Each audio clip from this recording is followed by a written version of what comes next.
Welcome to Al Bernstein Unplugged Unboxing. In a 40-year Hall of Fame career, Al has chronicled some of the greatest moments in boxing history. On this podcast, you get to hear him expand on those memories and talk about the current news in the sport of boxing. You also hear Al interview some of the biggest names in the sport. Here's Al Bernstein Unplugged. Hi, everybody, and welcome to the show. Happy you joined us because we have a couple of guests to bring your way on this episode. We're going to be talking with Brandun Lee, who is the very, very talented 140-pound prospect who is now 21-0, had a highlight reel knockout of Samuel Tea in his last fight, and appears destined for stardom at the very least in the sport of boxing. Can't ever tell for sure when a fighter's a prospect, but he seems to have all the boxes checkmarked, and we'll be talking to him. And I thought, as we do sometimes on this show, I wanted to bring on somebody who gives you another view of Brandun. Recently, we had Rais Salim on, and we had his promoter, Marshall Kaufman, on to talk a little bit about that end of what he was doing. In this case, I'm going to bring on a gentleman who has shepherded Brandun Lee through his initial television appearances, and that is Gordan Hall, who is the executive producer of Showbox, the series on Showtime that has featured Brandun Lee several times and has now made him a fighter with a lot of buzz in the sport of boxing. And Gordan's going to talk a little bit about that end of the maturation of Brandun Lee and how he's contributed to ShoBox and how ShoBox has contributed to his career as well. You, of course, send us questions at Al Bernstein on Twitter, and we hope you keep doing it. Questions you want me to answer. And toward that end, let's bring in my co-host, Mr. Trip Mitchell. Hi, Trip. How are you? I am doing great, Al, and as usual, fun to watch you on Showtime, and you guys had a very nice card the other night. Boy, did we ever. Yeah, we had, in our main event, of course, Jaron Boots Ennis taking on Sergey Lipinets, and his performance was excellent. And he knocked out or stopped Sergey Lipinets and puts himself in line for some potentially really good fights. And that was a very exciting from one end anyway. It wasn't a super competitive fight, but watching Boots Ennis do what he did was remarkable. However, if you want to talk about competition, our first fight of the evening was, I think, an early candidate for fight of the year. Jerwin Ancajas, who has one of the 115-pound world titles, took on Jonathan Rodriguez. And it was really interesting because Rodriguez came in while undefeated and a mandatory challenger, kind of an unknown quantity. He had one good win amongst all his wins, but very little video existed of him, a Mexican fighter who had labored a little bit in obscurity, but had found his way to the number one mandatory spot to get the title shot. And watching this video I did see of him, and just from what I had heard, I thought he was going to be tougher than sometimes the mandatory challengers that are little known. He was that and more. He and Ancajas produced a brilliant 12-round fight. It was just superb. Both men battled away. It was fought not only in an exciting manner, but both men were very skillful in what they did in the fight. And at the end of the day, Ancajas won the match. The decision, I thought, was one score was 115-112, which made sense because there was a knockdown. Ancajas knocked down Rodriguez in the middle rounds. But then the other two scorecards were wider, and I thought made no sense at all because I thought the fight was a very, very close fight. But either way, you can make a strong case for Ancajas winning the match. And it was brilliant, and I think at this point is one of the early front runners for a fighter of the year for sure. Well, let's get to our question. Mr. Bombay asks, after seeing Boots last Saturday, is he ready for a top 5 welterweight slot? Yeah, that's a very good question. You know, that was his first fight against a world-class fighter in his battle with Sergey Lipinets, and of course he passed with flying colors. The interesting thing about that question is They believe he's ready. So Boots Ennis thinks he's ready. His dad, Bozy Ennis, his trainer, he believes he's ready. His manager, Cameron Duncan, he thinks he's ready. So they would accept a world title shot tomorrow if it was handed to them, which is interesting. And some might question that, but he's clearly, not only a talented fighter, but a confident one right now. It's unlikely he would get a world title shot at this juncture. Errol Spence is likely to fight Eudenis Ugas, who has another part of the world title. And Terrence Bud Crawford is not likely to fight Ennis at this juncture, the other champion. So where does that leave Boots Ennis? Well, it leaves him a lot of opportunities. There are the upper echelon fighters like Keith Thurman coming back after a long layoff. Sean Porter, who has shown a willingness to fight literally everyone, and he is just this much below Spence, Crawford. He gave Errol Spence everything he wanted in a fight that you could have scored for. Porter, I think everyone knows that, feels he would give Bud Crawford a fantastic fight as well. And he had a very close fight with Eudenis Ugas that he won, even though it was disputed by some people. So those fighters, you could make a case for Ennis fighting them. They're unlikely to fight him at this juncture. So the place where he's more likely to go is a fighter like Jamal James, who has a version of the 150 or 147-pound title in the WBA. Of course, the WBA has 4 different world titleists on some level, because why wouldn't they, right? There must be 4 worlds out there. But Jamal James is a very good fighter. But he's one that it would make a lot of sense for Boots Ennis to fight. And that would certainly be, a makeable match. One other one that's interesting is Custio Clayton, who had a draw with Sergey Lipinets, the man that Ennis has just beaten. But many people believe Clayton might have won that fight. He's a very durable 147-pounder. And unlike Lipinets, who came up from 140, and people weren't sure his strength was there for 147. Custio Clayton's a strong welterweight. So those are 2 options that are open to Jaron Ennis. There's one thing I know. He wants a challenge in his next fight, and we'll see him against somebody in the top 10 in the welterweight division his next time out.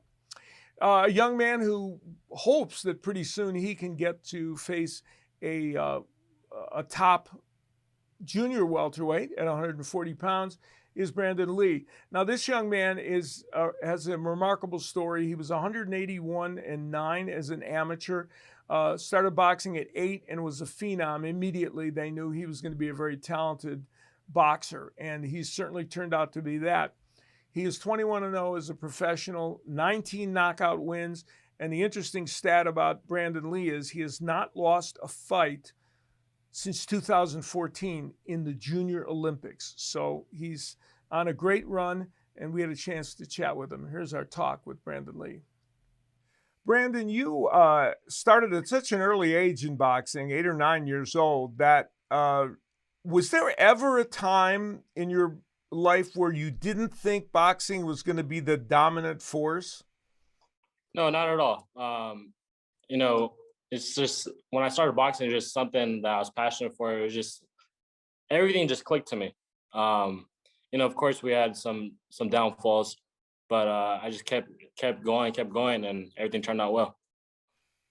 Yeah, your amateur career was superb, and you, of course, your dad not only taught you the sport but guided you through your amateur days, as he is doing in your professional days. What over the course of that time, and this is, I've known many boxers who have been trained by their fathers, and each of them duo of them kind of deals with it in a different way. What's your way of separating out the father part from the trainer part and making it work on both ends? Well, when I first started boxing, my father, he made it very noticeable that I'm the trainer, you're the boxer. I'm your father, you're my son. So, the student should always respect the teacher. So it goes hand in hand with the father and son. You know, the son should always respect the father. So, you know, when we're in the gym, he's my trainer. When we're at home, he's my father. So that you don't find is it easy to keep things at the office and then come home and have the regular father son relationship that you feel is appropriate? Yeah, for the most part. Of course, you know, there's some days where where he forgets to leave the boxing in the gym. Yeah, But mostly him, huh? yeah, Yeah, that's interesting. It's because it's a delicate balance. Your education has always been important to your family and has been an important part of your life. And in fact, you're currently a college student majoring in, I believe, criminology, correct? correct. Yeah, Yeah. What year are you in school, by the way? I'm a junior. Okay, so you are a full-time college student, and somehow you're making that work with being a full-time professional prize fighter. Not an easy task. Not at all. The first semester, I was a full time student. I took on like 5 classes, and you know, it was tough. There's times where I had to miss assignments because I had to go sparring, I had to go train.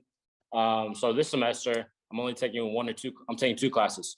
So we had to adjust a little bit. So now I'm a part time student, but you know, we're still getting the job done and working to the bachelor degree. Okay, and you fully expect to get that degree, right? Oh, most definitely. It's definitely Yeah. it's on my list of goals. So yeah. And how important is that? Where do you put that in terms of, is that something that's really vital and important to you to get that degree?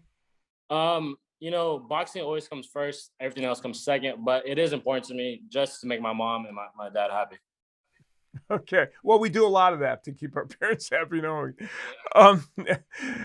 You were a boxing prodigy in some ways, and at age 14, amazingly, Tim Bradley and his folks called you to actually spar with him as he was getting ready, I think, for the Juan Manuel Marquez fight. Um, that had to be a unique experience for somebody so young to do that. Yeah, definitely. You know, I'm just this little kid sparring a world champion at the time.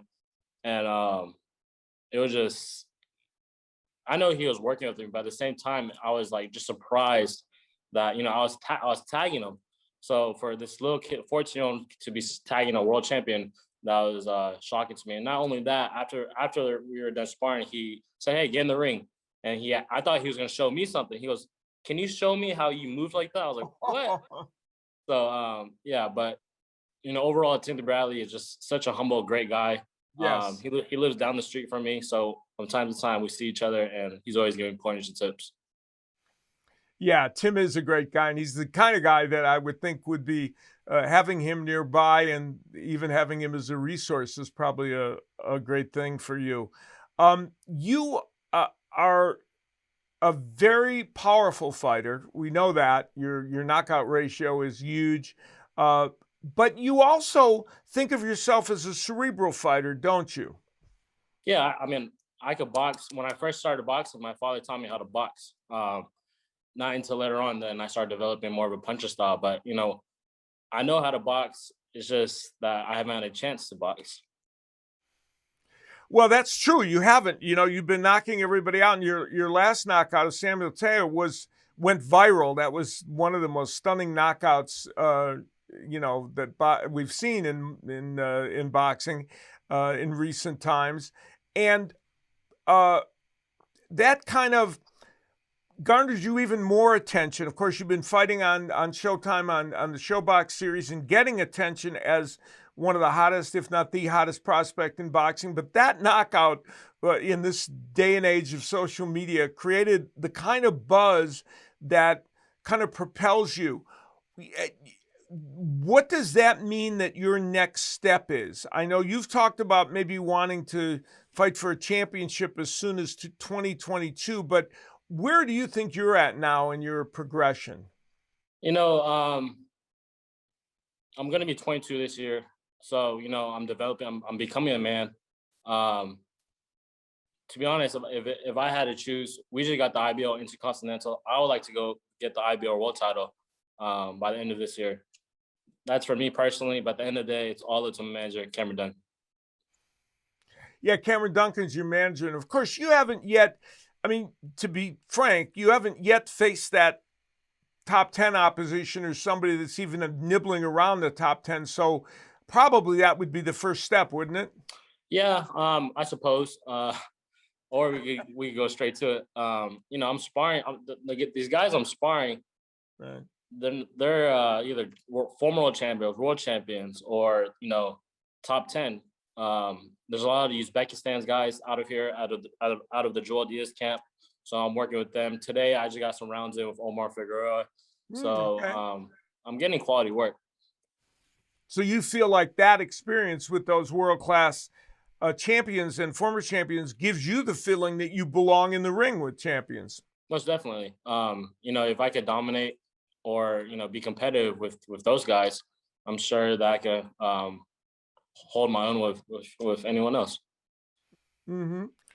The 140-pound division, which is where you reside at the moment, is a very talented division. And there is a major fight coming up, a championship unification match between Josh Taylor and Jose Ramirez. And I know you have more than a passing interest in the people in your division. I'm curious, what do you think of that fight? What's your analysis of how that fight might go down? If I had to bet money on it, I'm betting on Josh Taylor, because Josh Taylor, light on his feet, southpaw, good boxer, good punching power, good defense. Where Jose Ramirez, to me, is one-dimensional. He just comes forward, wants to throw body shots, left hooks, left uppercuts. Or Josh Taylor, to me, he's more loose. He does what he wants to do. Where Jose Ramirez, he does what he has to do. So I'm going with Josh Taylor. And somewhere down the road, could you see yourself challenging the winner of that fight? That'd be a dream of mine, to become undisputed. That'd be something. Yeah, that's for sure. How long will you? How long can you stay at 140 pounds? Is this where you think you'll make your home for the next couple of years? That's the plan. I made 140 easy my last fight. I'm looking forward to making 140 again my next fight. So I plan to stay at 140.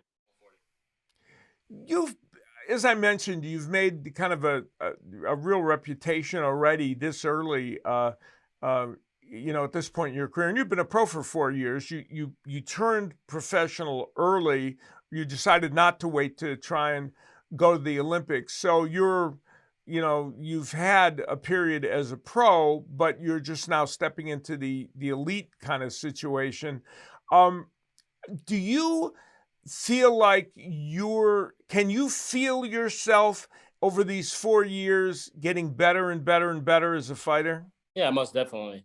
I'd say my first like 14 fights, I really didn't know what kind of style I had as a professional. Especially my pro debut, I went in there thinking that, I got these small gloves on. I'm just gonna go in there and knock them out. And that's not the case. I mean, I did knock them out, but I got hit also. So yeah, just because I'm strong doesn't mean I could just go in there and just knock these guys out. You really got to set it up. You really got to, it's like playing chess. You got to make your move wisely. You lead a very disciplined life. And I'm thinking that approach to life for a young man heading into a sport that's so mercurial as boxing is has got to be helpful. Do you see that as a big plus for you, the fact that you built into your DNA and your family life and the way you approach everything is a certain kind of discipline? Most definitely. That's what separates me from the other guys. While they're out partying and, clubbing, I'm out, in my room playing Xbox or in the gym or something. Yeah. And you come from a blended family in which your dad is Korean and your mom is Mexican. And so it's a rich, interesting heritage. What do you get from those two heritages that that you think uniquely makes you who you are? In the boxing, we all know that the Asians they fight to death, and we all know that the Mexicans have a heart of a bull. So I feel like I have the best of both worlds, and it's very unique what I have. And what has it meant outside the ring to you? Outside the ring, you know what? I got to be honest, not too much, because people look at me, oh, you're just Asian, because they don't know I don't look Mexican, so they don't think I'm Mexican. I tell them I'm Mexican, and they say, "Ah, you're just playing." So, but to be different, because I feel like you get Asian and white, Asian with some black. You never really get Asian with Mexican. So I feel like it's very unique, and I'm proud to be half and half.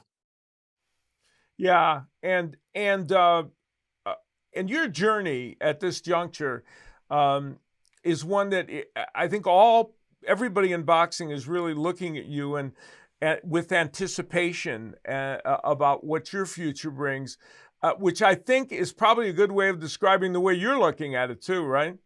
Yeah, of course. But at the same time, I can't let that get to my head. I'm still. I have to constantly tell myself, don't let the pressure get to you. It's just another fight. Take one fight at a time, and let's see how it goes.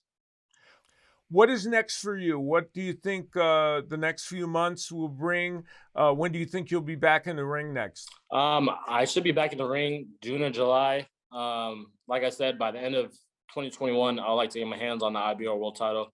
Jordan Ennis went for his IBO world title last fight, and that's one of my goals for this year, to get my hands on that. All righty. Well, you're well on your way to making a very special boxing career, and I know all my colleagues over on the ShoBox side of things speak very highly of you, and pretty soon I hope I'll have a chance to call some of your fights on Showtime Championship Boxing. I'm looking forward to it. Thank you very much. All right, thanks, Brandon. So I hope you enjoyed that chat with Brandun Lee. As you can see, he's a very focused and confident young man who seems to know exactly where he's going in the sport of boxing, and he's hoping that in the next year or two, he's going to be right into contention for the 140-pound world championship.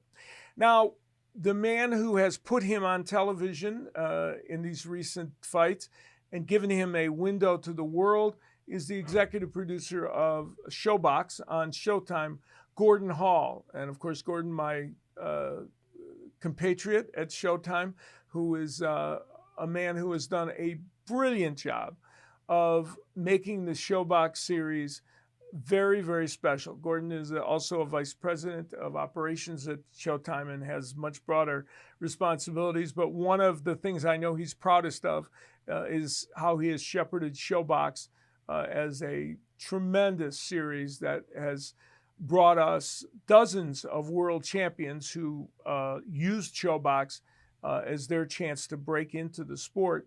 And Brandun Lee is the poster kid for that. I mean, he has had some amazing performances on ShoBox. And I thought it would be interesting to hear from Gordan about that process of getting him on ShoBox and how it helps his career. Here's Gordan Hall. Gordan, Brandun Lee, a young man who, of course, we're interviewing on this show as well, is kind of prototypical in a way of a number of fighters that have begun to make their name when they're on ShoBox and then go on to greater heights, oftentimes world championships. How does he fit in as a prototypical ShoBox fighter? Well, I mean, we're always looking for the best talented prospects. How do you judge that? Well, first of all, it's amateur record.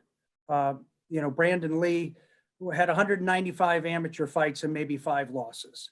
Right there alone is something that you can hang your hat on when you want to tell the story about a fighter and why he could possibly be, make it to the next level. Though with Brandon, as he did turn pro very young, as we're seeing with some of the other talented fighters that are similar in age now, in someone like a Devin Haney or even a Jordan Boots Ennis, who's fighting this Saturday. Brandon turned pro at 17. So he fought junior, but he did not fight youth or elite. He didn't fight fighters that were 22, 23, 24 years old, or 20 for that matter. So when you have a fighter like that, obviously that development is going to take a little time. Are you, since he's come on ShoBox, the one thing that has been dominant in his performances is the explosive power. At the end of the day, that sells people on you as a fighter, doesn't it? Well, absolutely. Power, knockouts, everybody loves those, of course. But, opposition can also dictate power. And I say that only because his opposition has been fighters that have had, limited experience, right, or in some cases experience, but we've brought him along. He's fought 4 times on ShoBox now, had a 5th appearance on Showtime, and he has, knocked out, 20 of his 22 opponents and done what he's had to do to date. But it's been a little strategic in bringing him along. And, it really wasn't until his last fight against Sam Tia where he really fought somebody of note to know that if he were to stop someone like a Sam Tia, then that might be saying something. And plus, Sam Tia had beaten a lot of noteworthy prospects, right, and was a big step up for fights. But Sam wasn't a puncher, but he was somebody that if Brandon were to stop him, there was no doubt that people were going to take notice. You've been through this scenario so many times with dozens and dozens of young men winning championships from that started out on the ShoBox series, and there have been so many that didn't quite get to that level, but you've seen them burst on the scene. At what point do you kind of think in your brain, okay, this guy could make it, and this guy I'm not so sure? Does it happen at different points in their ShoBox journey? I think, prospects come in, as they say, many shapes and sizes and various storylines. You can think that somebody is going to make it, and then they don't. Or you can get fighters to a certain point and think that they could get to that next level, and they don't. I mean, Chris, Avalos, excuse me. No, it wasn't Chris Avalos. I'm sorry. Adam Lopez, excuse me. Adam Lopez, right. So Adam Lopez, we got him to fight Danny Roman. He was a fight away from, right, getting to a title shot, and he lost. The same could be say, we can only get fighters so far, and then, they get that test. But there have been fighters like Robert Guerrero that lost on ShoBox and then came back to avenge avenge the loss, and then go on and win a world title, and go undefeated for his next 19 fights until he lost to Floyd Mayweather. So, there's many over the time. Our job here on ShoBox is to help develop fighters and turn them from prospects to contenders and get them those opportunities to be able to fight the better fighters and win. But it doesn't happen without development. Yeah, and the interesting thing is, the trick, of course, for your series is you want to do that all the while creating competitive and fascinating fights. You're not trying to give people just a stepping stone. You put 2 people in together, and the question is, okay, which one of these guys will emerge as the contender? Well, we want to make competitive fights. Earlier this year, we had Samson Lukowitz's Yace Solano taking on Lou DiBella's Myquan Williams, and Myquan Williams beat Samson's fighter Yace Solano, a battle of unbeatens. Right. But neither loss, the loss of Yace Solano in this case is not going to hurt his career. It's happening early in his career. And, we want to be able to make competitive matchups. And I think most importantly, we have a lot of integrity on ShoBox, or at least we feel we do. And, we want to be able to tell a story how legitimately the red corner fighter can win, or the blue corner fighter can win. And that's really important to us above anything. We're not here to be shills for any fighter, and we're not here to embellish any fighter, because our audience is the core boxing fans. And I tell you, our audience loves Brandun Lee. Yeah, you are so right about that. Let's get back to him. The thing about him that's interesting, of course, he's started when he was so young, and he's lived, eat, and breathed boxing with his dad, who you've seen so many times, fighters whose dads are trainers and have molded them since being a youngster. He seems so dedicated to the sport, and that seems like a big advantage to him. Oh, absolutely. I mean, if you follow him on social media, which he has a large social media following, he's always training. He's always working out. And, he has high expectations himself. And he's a wonderful, person, first of all.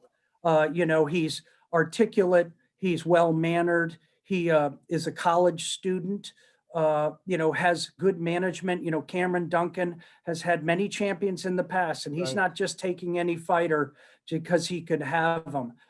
Cameron has a plan for him.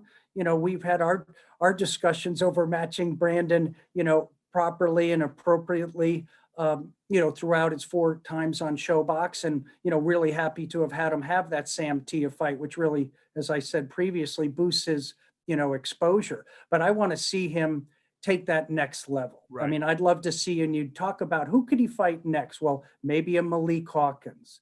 Maybe that would be great. Maybe a Sojohan Ergashev, who we had on ShoBox. Maybe an Ivan Baranchik. There are fighters that are there that I'd like to see him fight next, and hopefully we can, feature that on one more ShoBox, and have his graduation day. But he's exciting. He's got all the intangibles, and I believe he's the best prospect in boxing right now, and I also believe that he will be a certain world champion. Interesting. He says his championship, he'd like to shoot for that championship certainly by 2022. Is that early 2022? Is that a reasonable expectation on his part? Yeah, the only question that we could have about Brandun Lee, and I'd be curious about your thoughts about this, is that he hasn't really gotten punched in the face yet. Right. And he hasn't really, even in the Dakota Linger fight where he dominated Dakota, and the kid had Dakota, and he had tremendous will, but he connected a little in that second round against Brandun. And but we really haven't seen Brandun face a puncher. We haven't really seen Brandun get hit. He's been in fights where he could pretty much dictate the pace. But, as you look at fighters and how they go along, all you can do is judge on who they have faced. Right. And so far, he has taken on everyone in front of them and dominated them and knocked out almost all of them. So we could be looking at one of the next great fighters in boxing, and only time will tell. Before I let you go, Gordan, I have to ask you, because I don't get this opportunity to interview you on, in the media very often. Over the years, so we always talk about the number of champions that ShoBox has produced and the careers that it has launched. Is that kind of I assume that along with just creating great fights, it seems like that would be a source of great pride to you and everyone that that's associated with ShoBox.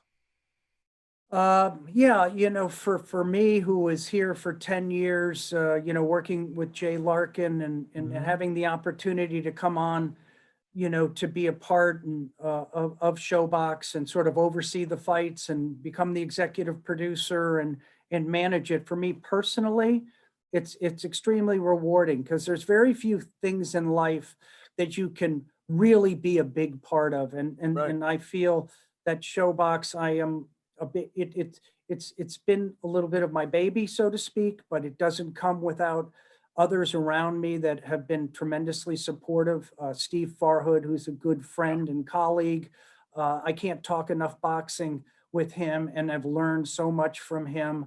Rich Gaughan, our producer, and Rick Phillips, both guys that have been with me for 30 years, really, in other capacities, and then have grown throughout the company, much like myself, to be able to take on significant roles on ShoBox. The announcers we've had over the years, whether it be Nick Charles, who was a great friend and missed every day. Kurt Menefee was with us and had a great run and loved it. And of course, Barry Tompkins, you can't say enough about him. Raul Marquez has become a terrific analyst. Yes, and I believe a lot of that is his development on ShoBox. The support we have from, David Dinkins and Steven Espinosa and all the people at Showtime, because what we do is unique and different. What our series stand for is not like any other. And so it is important. I think it's important to the sport of boxing. It's important to the development. We're giving young fighters exposure that they never would have gotten 20, 25 years ago, 30 years ago. And we're helping build them to give those opportunities that every fighter dreams of, and that's becoming a contender. So I think we're all very happy about what we've accomplished here at Showtime. And rightfully so. It's a great mission statement. And for those of us that are tangentially on the cusp or the edge of ShoBox, you look in on it, and it's a wonderful endeavor, and it's a great group of people that makes it work. And I think all people in boxing have a certain kind of respect and admiration for how ShoBox has stayed true to its mission statement and just continued to do what it does at a high level. And I cannot forget that Al Bernstein has been on ShoBox many times. Occasionally, I will drop in on your group as a guest. You are another contributor to this series. Always fun. It was always, you look back at things in life that are grand experiences, and every time I've been privileged to be a part of ShoBox, it was that. Gordan, I appreciate you visiting with us. Thanks for taking some time to talk about Brandun Lee and about ShoBox in general. I really appreciate it. We're headed to, I think, a very exciting year in boxing and an exciting year in Showtime boxing. Oh, yeah. I think, and we're going right into Saturday's show with Boots Ennis, who we had on ShoBox many times, helped develop him, another Cameron Duncan fighter. Cameron's got some really good fighters. Mm-hmm. He also has Brian Norman, another really good kid.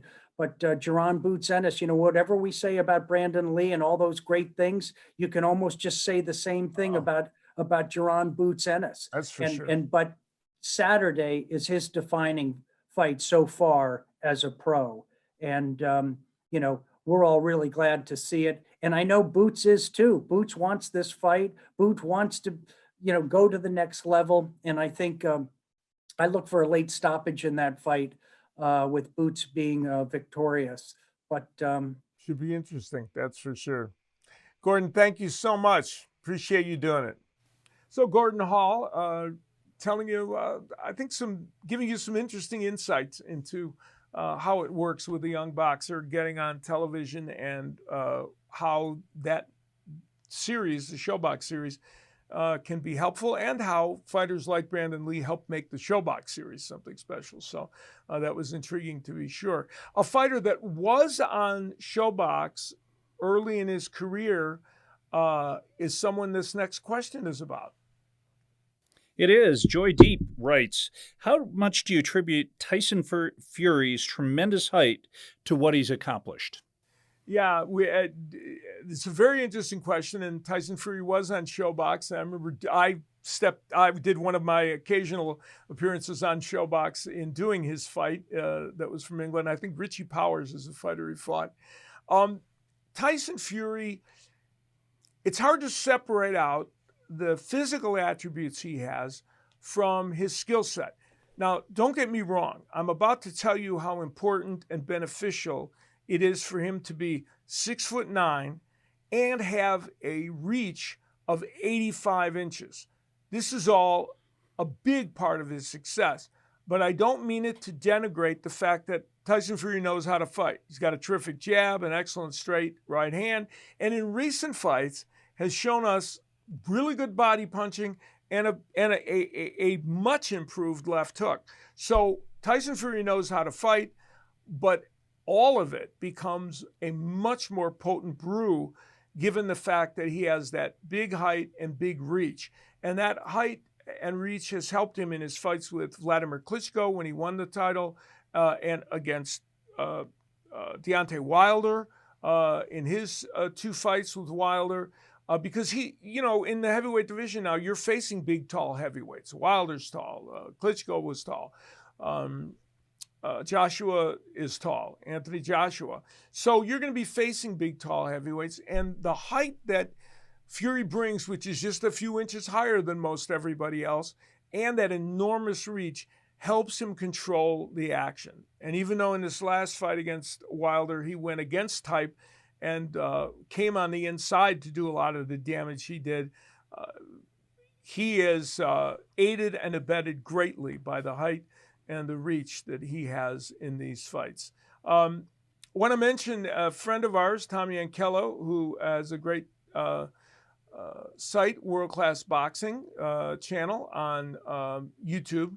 And among the things that are discussed in many of the different videos is how a fighter uses height and reach. And anything about the sport of boxing, whether it's a learning tool or understanding the sport, you're going to find a video on that site, Tommy Yankello's World Class Boxing, that will help you understand the sport a lot better. So, and you can also see this show on that YouTube channel as well.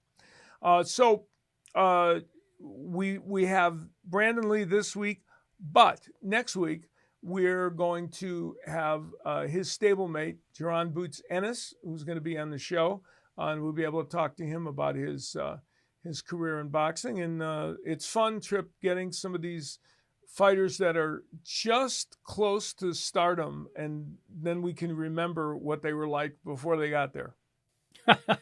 And we'll get them again in a couple of years when they're on top of the world. Yeah, precisely. Then we can juxtapose what they said, what they'll say then with what they say now. Well, my thanks to Brandun Lee and to Gordan Hall for visiting with us. Thanks to Trip, as always, for his fine job. Thanks to Let's Do Something production folks for making this possible. And we'll see you next time.